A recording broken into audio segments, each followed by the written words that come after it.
note that Cyril has made. I think you could see it from the weakest link of it, and the weakest link happened to be the kind of censorship, deep structural censorship we are talking about that is in place right now. Or you could see it from a more hopeful point of view as to the resistance to that censorship, and the resistance is not just confined to journalists only. He mentioned the associations and journalists coming around to the point of actually talking about censorship to begin with, which is which was unheard of like a year and a half ago or 8 months ago, because everybody was in denial or was suppressed out of fear, and they wouldn't be talking about it. It is also out there on the streets of Pakistan in the shape of the dharna. And the dharna is not just about Maulana Fazlur Rahman, though he tends to now personify that defiance. But look who's standing next to him. You have the Awami National Party, you've got the National Party, you've got the Pakhtunkhwa Milli Awami Party. Soon you will also have Jamaat Islami come out and speak about, ironically, issues that are very liberal in terms of their content and essence. You already have People's Party speak about it, you have the PMLN speak about it, you have factions within PTI speak about the absurdity of the censorship regime that is being put in place. And you have audience which is out there hungry for news and fact and some sort of a more realistic perspective on life. Look, I'm a very conservative journalist. I started, you know that very well, as an editorial writer, then I moved into reporting, and then TV, of course, is important, but really byline is still the kind of thrilling part of my work. And I'm the last person who thought that I would take to social media as a platform to do my mainstream journalism. And I did it very, very reluctantly, I have to be very honest with you, and I had no hope in hell that I would create any kind of impact. Your users, a big screen, big impact, millions of viewers, so we thought. But I tell you, it's been like a year plus, and the impact is absolutely astounding. And I say that not because I'm doing it, but because there's such a big market out there for people who want facts, and they want to question you, because social media gives you the possibility of real-time feedback. And there is no way you could hide behind your little closet full of fancy clothes and neckties or makeup kits or whatever you may have and say that I've done my program and that's about all. People are going to chase you if you're factually inaccurate. We're watched in like 50 countries and we have got millions of views per week. It's a very small platform still, but it only tells you that there is an outlet out there, there's a market out there, there's a resistance out there. It's a grim battle, but it's an important battle, but you need to really know that there is a battle that is being fought. So it's not like complete compromise and nobody's taking it lying down. That's not exactly a hopeful scenario, but it's not that depressing either that everything is gone. Can I say? Sorry. No. Yeah, I mean, I was going to say that obviously these days there's a lot more platforms out there. You were asking what can people do, but the other thing is making people more aware of what's going on. I think a lot of people outside Pakistan have no idea of the situation. So not long ago our Foreign Office here, as some of you may know, has embraced media freedom as its big cause and had a big conference a couple of months ago with people from all over the world coming here. Amal Clooney opened it, and I had written a piece about the situation in Pakistan which came out the day before, and because of that and I wrote about the mute buttons and things, and so she actually put that in her speech, and I spoke to her afterwards and she said, I had no idea whatsoever that any of these things were happening in Pakistan. I've had loads of discussions with people about media freedom and Pakistan never came up. And so she said it was only because I read what you had written. And so then actually there were some Pakistani journalists that like Munizai Jangir and some other people, and I introduced her to them and she talked to them about the situation. But there are countries like this which gives a lot of aid to Pakistan government that could be, or should be, I think, putting some pressure on government to say, hang on, you've got to respect media freedom if we're going to give you this aid. So I do think that there are some levers.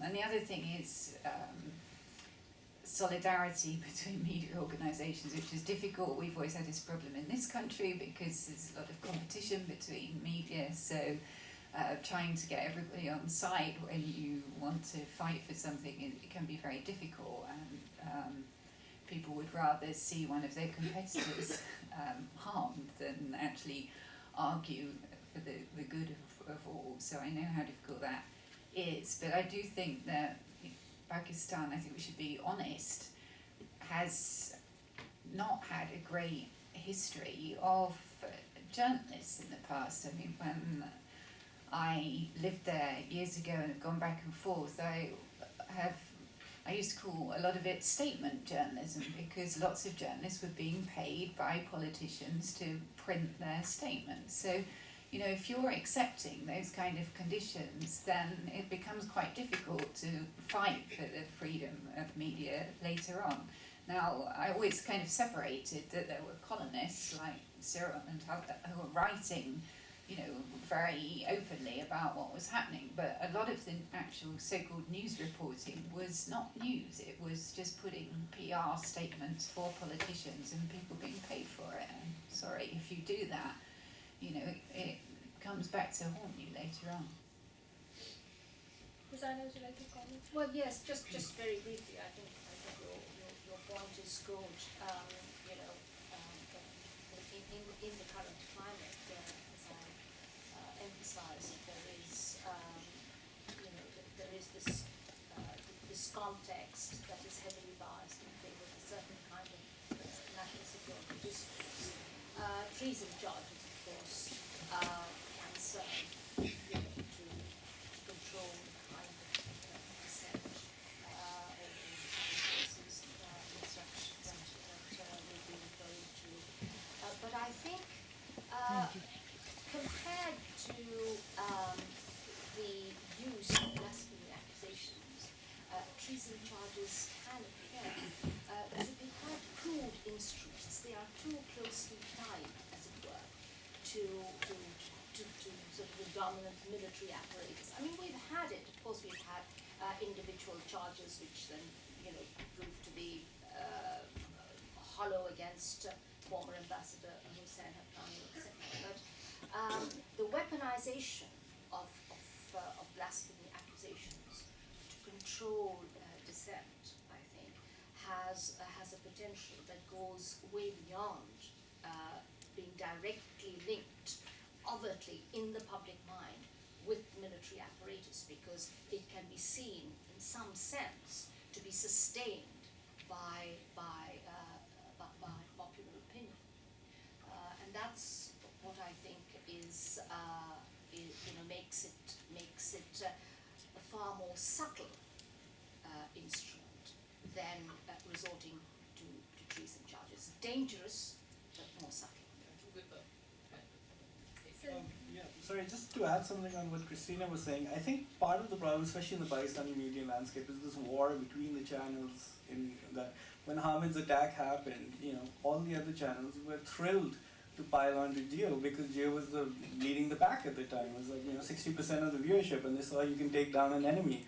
And then, of course, when Declan's piece came on Bowl, most of them were gleefully piled on and covered, you know, sort of what had happened, because they saw a chance and possibility to take down a rival. And so those kind of forces or influences that play out behind the scenes, it's hard to get journalists to work together, because in essence they're all competing against each other, right?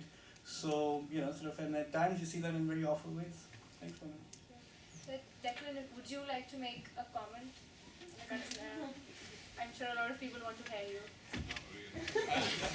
I would actually have one question for the panel.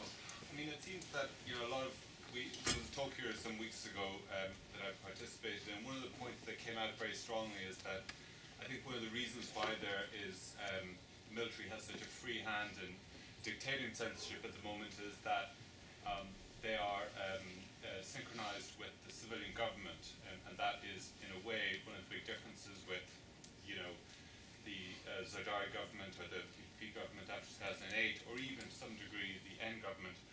And I just wonder whether the panel considers that if at the next election Imran Khan is gone, could that have an impact in terms of reversing some of the ground that's been lost, especially in the last 2 or 3 years?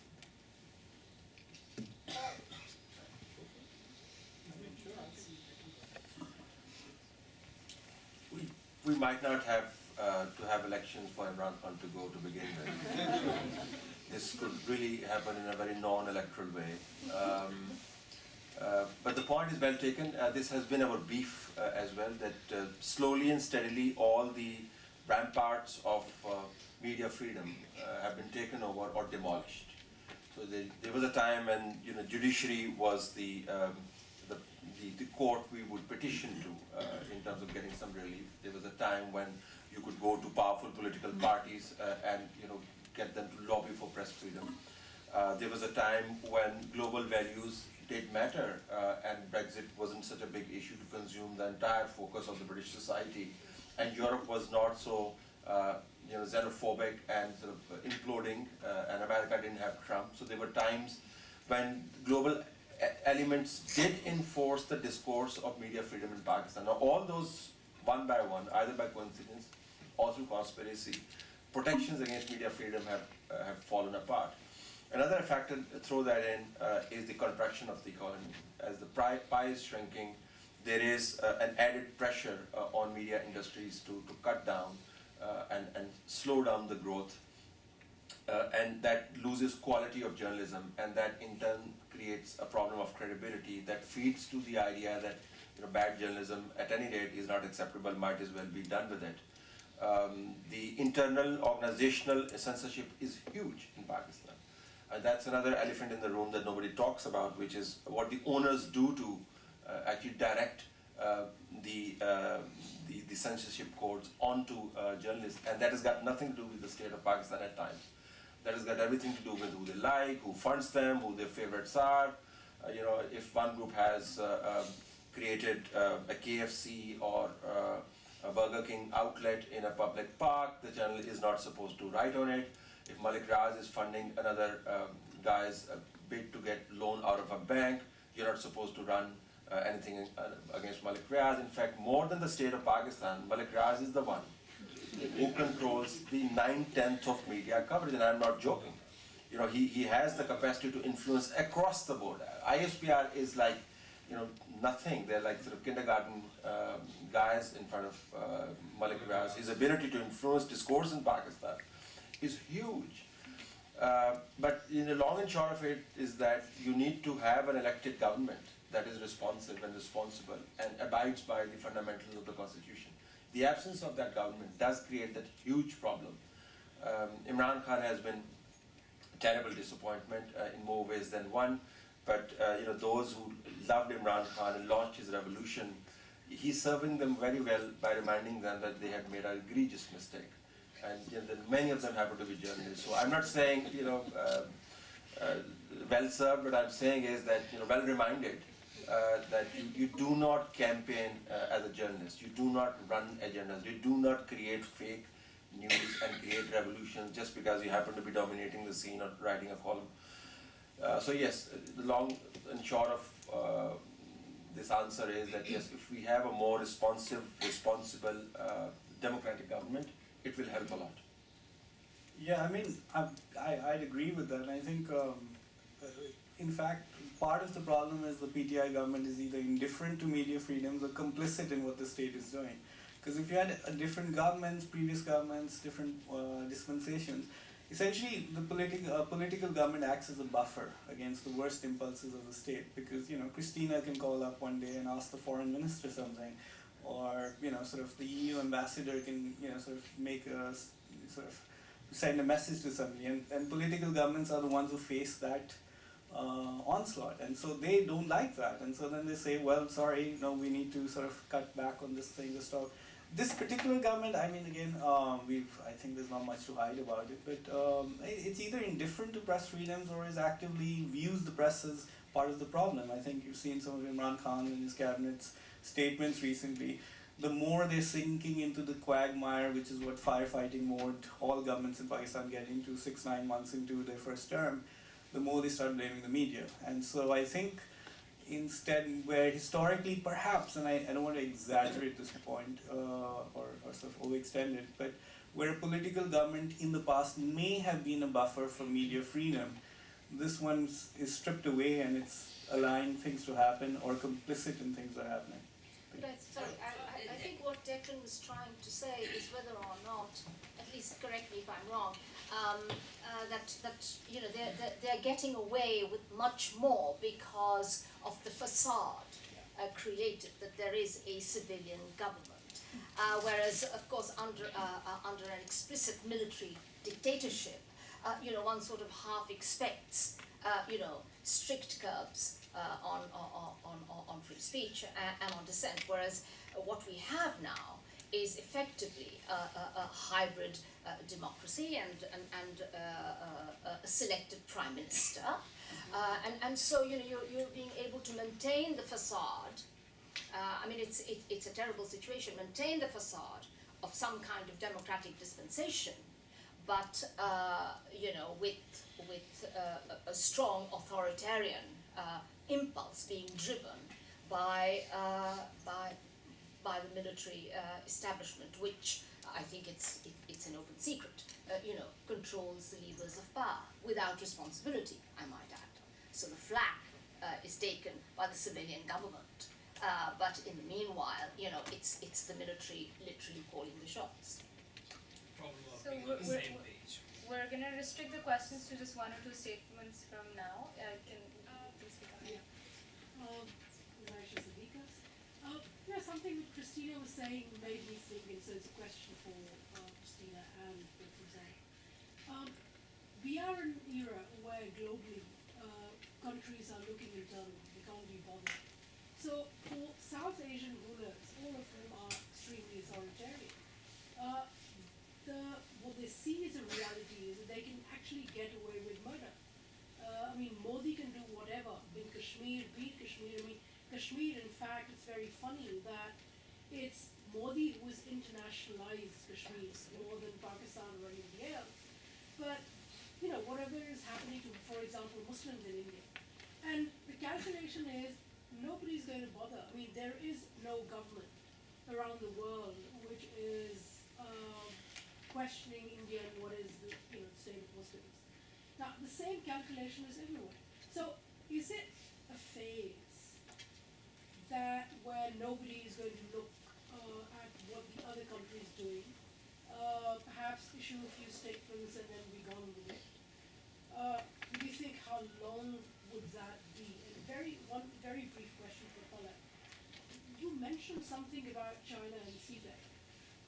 I thought that recently, which is like yesterday or the day before, I read somewhere that Pakistan is about to borrow $9 billion again.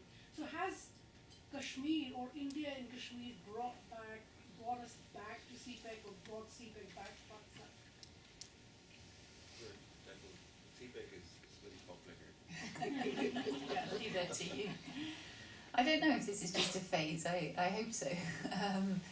But even, and you're right, I mean, this country in particular is very obsessed by one particular issue at the moment, which is very frustrating for us foreign correspondents because our newspapers only really want to cover domestic issues. But there's still a possibility of putting pressure on, I mean, we do have an accountable government, and if they've put under pressure that why are you giving billions of pounds every year to Pakistan and it's locking up its politicians, it's censoring journalists, it's doing all these very anti-democratic things, so we shouldn't be helping them. We do have the ability to stop that, and even in the midst of all this Brexit thing. So I just think there's not much awareness here of what's going on.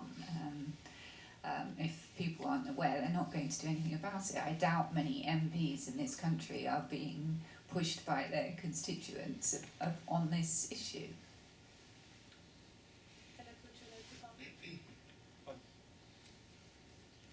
It's very confusing. I mean, for a country that dwelled so much on its strategic significance, the big strategic picture has become very, very fuzzy. So 6 months, 8 months, CPEC is not even part of the strategic discourse. Then 3 months, CPEC is part of the discourse, and suddenly CPEC pops up.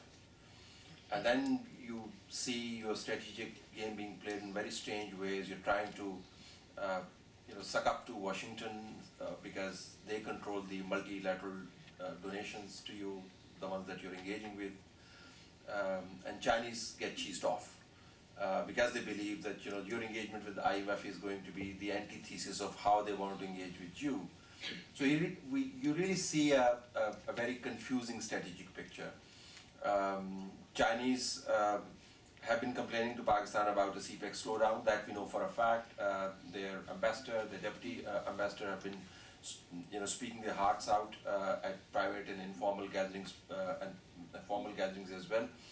And as a result, you would now find a resurgence of CPEC stories in Pakistani media, which is quite phenomenal, because if you were to compare the number of stories or volume of coverage of CPEC for the last 6 months, more stories have appeared in the last 3 weeks as compared to the stories that appeared in the last 3 months.